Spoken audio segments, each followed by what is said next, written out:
Y'all, what's the deal? Major TV, we back with another one. We about to get on with it. I guess it's a war going on in LA. And the LA rapper then got unalive.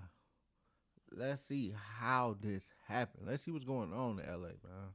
Recent news of LA rapper YCA 80 Bands losing his life really represents how useless, degenerate, pathetic, backwards LA gang culture is. So, a brother lost his life, a black man, he lost his life because he was banned from a neighborhood that he grew up in.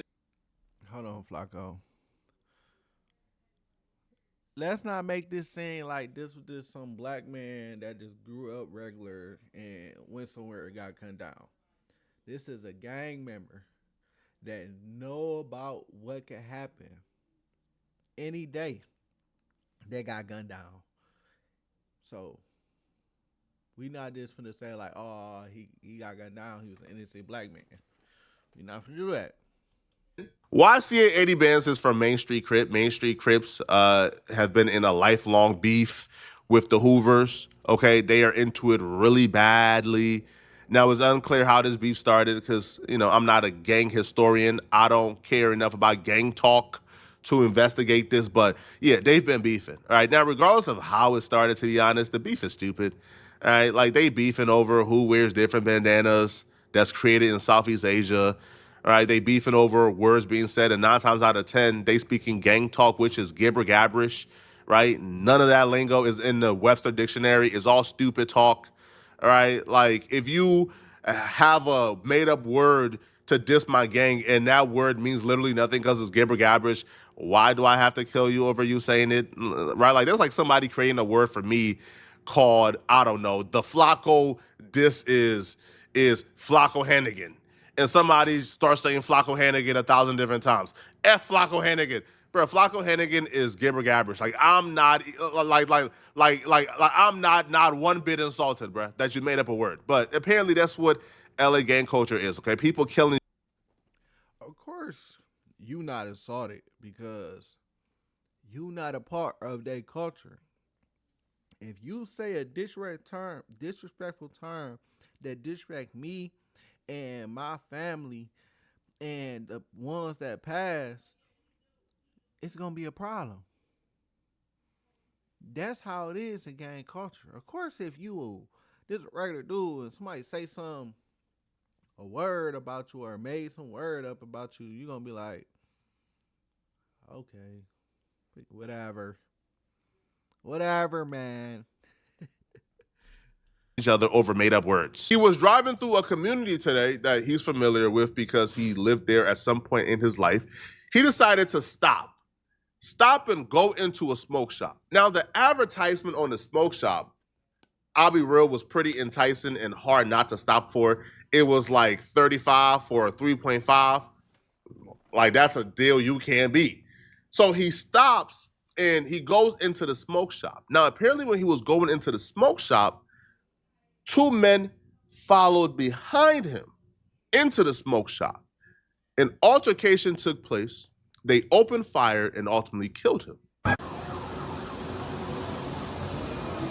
So it was, I don't know if y'all can see my personal information, but I don't know nothing about nothing, but it might have been 2 guys in a black 4-door. I don't know. I'm just saying. It might be 2 men, black, in a 4-door black car with stock rims, possibly a Nissan or a Honda. They pulled up. Dang. Hey, he done gave up all the information the police needed. I guarantee you within a week, somebody getting arrested. Up. They parked right there, got off, went into there. Shots rang off by maybe 8, 9 shots rang off. That's all it was, really. They went inside the store, killed him, and he was pronounced dead on the scene. Like, when the police got there, he was already dead. It was unclear what the argument was about or what they'd even talked about or for how long they was having discussion. It's unclear if they came there looking to kill him or if they kill him after the discussion happened.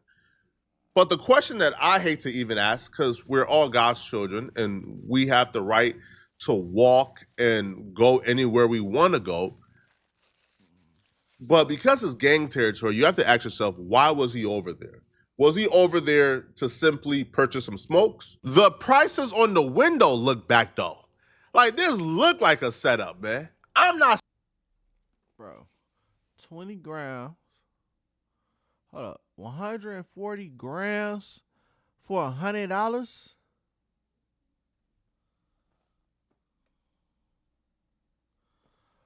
An ounce for 35? In California? Where is that? I'm going to California. I'm taking my chances too. I don't even care. I'm taking my chances too. Stopping for these prices. An ounce for 35? Come on, bro. You back door. 14 OGs for 100. 20 grams. An eighth was apparently even less than an ounce, to be honest. So when I see these prices, I'm thinking back door. Or did he stop because, again, gang members do this a lot. They stop and they record themselves in the Opps territory and they say, the Opps not really outside. Where the Opps at? Was he in the middle of doing that? And they showed up? But he went inside, though. Him going inside is why I say he wasn't there trying to cause trouble. Because the gangbangers who go to their Opps neighborhood, hop outside, record, man, where they be at? Why is it so quiet outside? It ain't lit over here. Man, they hop out for 20 seconds, hop back in a car and dip. And they post it online once they leave. Usually when you go inside, you're trying to buy something. And if that's the case, I want to know, why did he feel so safe going to that environment? Did he feel like, yo, they at school, they at work, it's early right now, they not outside? Which is a big mistake because gangbangers don't. I ain't gonna lie, trust me. He ain't feel safe going to that environment. We go to places that we don't feel safe to all the time, like the club, a party, a block party, pumping the gas at the gas station. We probably drive through like, dang, we need gas. I really don't want to go to this gas station, but I don't want to be stuck here either. So, that's how I go. It happens. Go to school or work, right? They got nothing but time on their hands, okay? They always outside. And I want to know, that's the question. Why did he feel safe there? Was he called there? Was somebody trying to meet him there? Because after all the dissing I seen in this hood vlog, I don't understand why he was anywhere near them folks. Because he did a lot of dissing. And his homies did a lot of dissing. And the young homies did a lot of dissing in that hood vlog.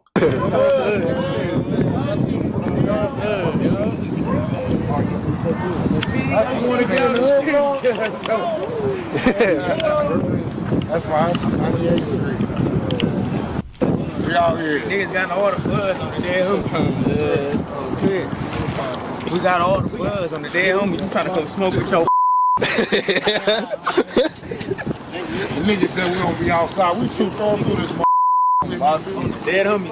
lady crib. It been outside, it stay outside. Niggas be outside every day. They didn't know that if they was outside though. Woo! I ain't no Mr. Johnson. no, because on the dead homie. I ain't heard none of that going on. Y'all always dissing and all that. How about that? Nigga, ways in. Louis Wade, fake savvy. Yeah. On the dead homie. Y'all fake sneak dissing all the time. On the dead homie. Y'all be dissing. That's why the little homies be on y'all. I was telling them, like, why y'all be tripping on the other families? They like, man, them niggas cut, them niggas be dissing. I'm like, for real? On the dead homie, I can't stop these young niggas. These young niggas know y'all niggas. Yeah, we know the truth on Main Street. Yeah. Niggas know the truth. What you been on? Let me see, cuz. Nigga, we AFM, all fact, man. Crib. Man, crib, AFM. All the days, 79. All right, 79, 108. Sweet pizza. Avalon too. The August Greens right here. Oh, Main Street, what they? It wasn't a nigga talking about this ain't this no man's land or something, nigga. This Main Street Crip land. What you talking about, boy?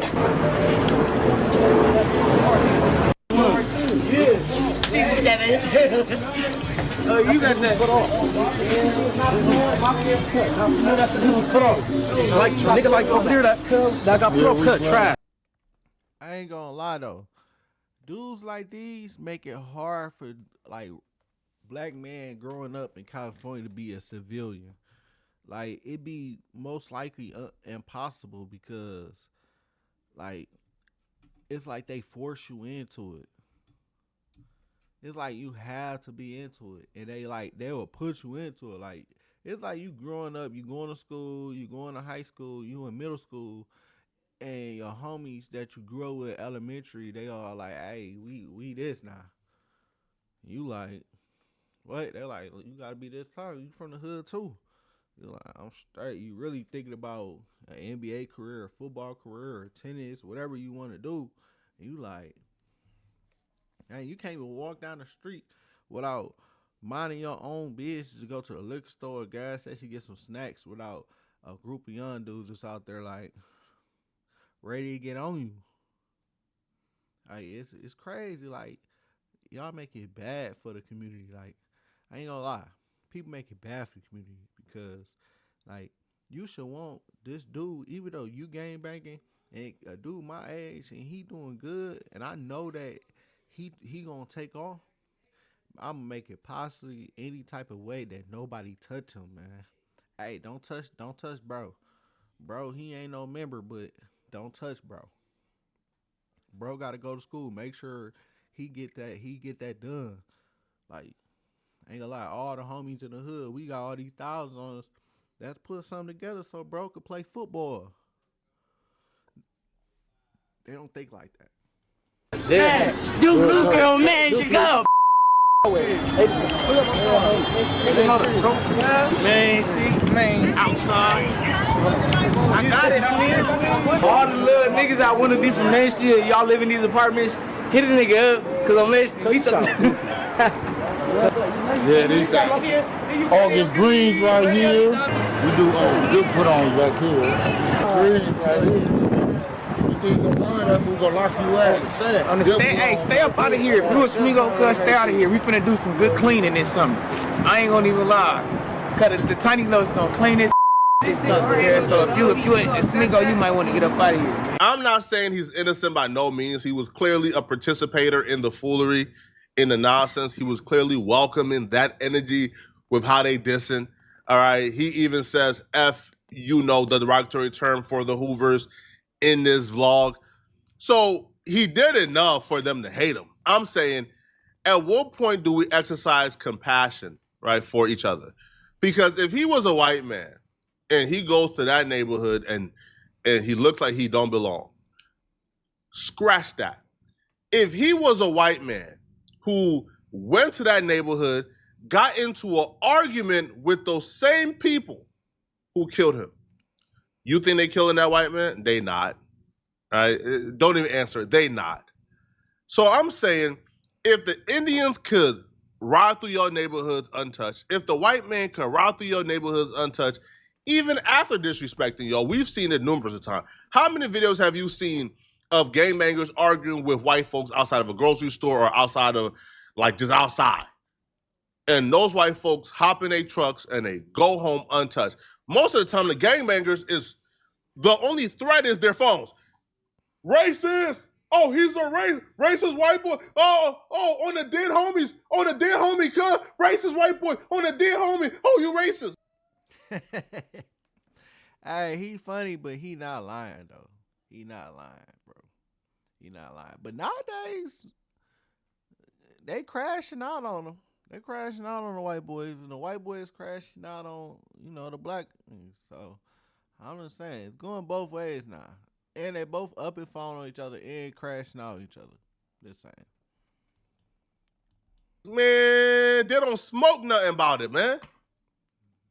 But let them see another black man who comes from a particular neighborhood they don't like, who wears a different cloth of theirs, who speak a different type of gibberish than them. Now they want to smoke him. I think it's dumb. I think it's nonsense. Now, the repercussions of this will be swift and stiff. This is gonna cause a war. This is gonna make that community hot. Right? He was well respected where he was from. I'm very sure there's gonna be retaliation, and this would just spiral things. Right? My only solution, man, is let's just have more compassion for each other, bro. But I guess that's it to the video for real. But I ain't gonna lie, man. These LA dudes that's killing each other for a neighborhood is real crazy, bro. Imagine like throwing your whole life away for a neighborhood. Like that most of them don't even love you. Majority don't really even love you because you go to prison and stuff and then you get a life sentence. Let it be a natural life sentence without parole. They is forgetting about you. They not really writing you like nothing. You ain't got no females no more. You not out having fun no more to do anything that you want to, all because you threw away because somebody dished your neighborhood that you don't even own. You probably don't even own a house over there. And if you grew up in apartments and somebody dished the apartment complex that you don't own, that you paying rent, and you ready to throw your life away for that, that's crazy. But let me know in the comments how y'all feel about this type of situations. Y'all know what it is. Like, comment, subscribe, man. It's free. And show some love. Share the video, please. You know what it is.